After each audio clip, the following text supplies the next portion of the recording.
So let's say you're sick of the same old fitness routine or you need some extra motivation. Well, you may need some creative cardio.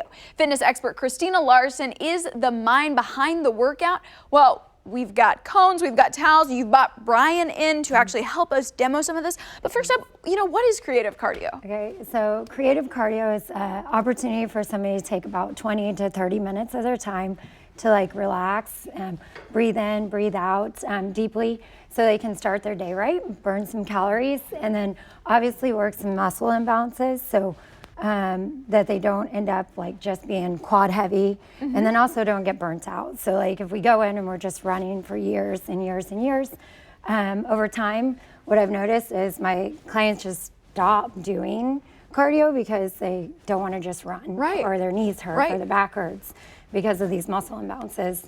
So. Okay, well, you've actually patented this workout, so let's get to it because I see some cones. We gotta hop to it. So I'm grateful that we have two people here doing it as well. Belinda, thank you so much. So if you're in a hotel or at home or anything like that, this is a great way to do it. You just take one of these little towels and you roll it up nicely, and then you place it down. So Brian's going to do the towels here, and then have Belinda on. And are we going to jump over these?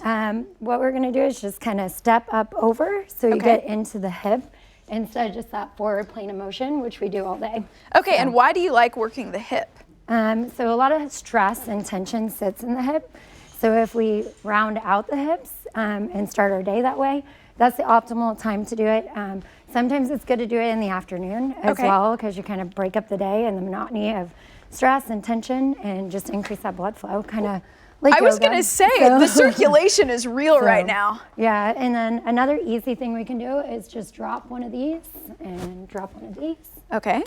And then just kind of sidestep. So go, sorry, you can kick the cones too. I always say it's $1 for every time you kick it. So, and just go side to side like that. So pushing through the ball of your feet and not your heels on this. There's different ways to load. So you can always do heels on other times. And then Brian has been doing cardio for 11 years, the creative cardio. So I'm going to have you go ahead, and I think, Belinda, you'll be fine with this, but go ahead and do the lunge out to the back. So okay. So we're going to step and kind of do this nice curtsy? Yeah. Is there anything we should remember with hip placement? Yeah, so with your hips, you'd like to keep them as front loaded as possible, and then you can get that stress out. Again, loosening up the IT bands. So with running, a lot of times our IT bands are affected. So I just did a 5K this weekend. It's not that I'm anti-running, Right. It's just being able to do something to get your body challenged in different ways with the muscle imbalances that can be created. Well, I have to tell you, Christina, right now I do feel the blood flow. I feel like we're working a lot of different things.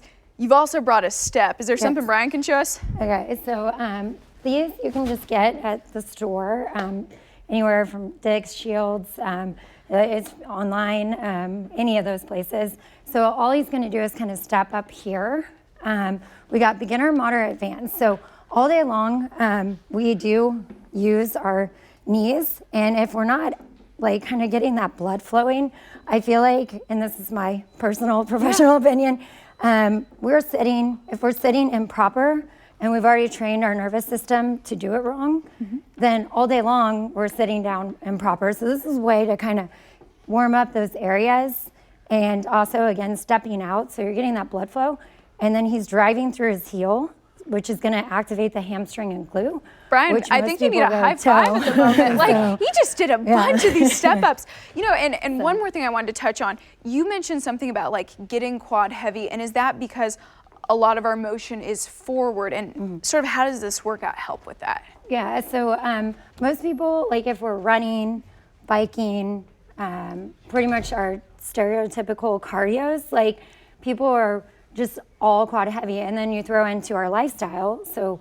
we walk forward, we're not walking sideways all day. So we're decreasing that blood flow, and then so our pelvic is just shooting forward, and then everything is just getting tight. Okay. So well, we're not throwing in the towel, but we can obviously clean up with this. Thank you so much, Christina and Brian, for showing us all that.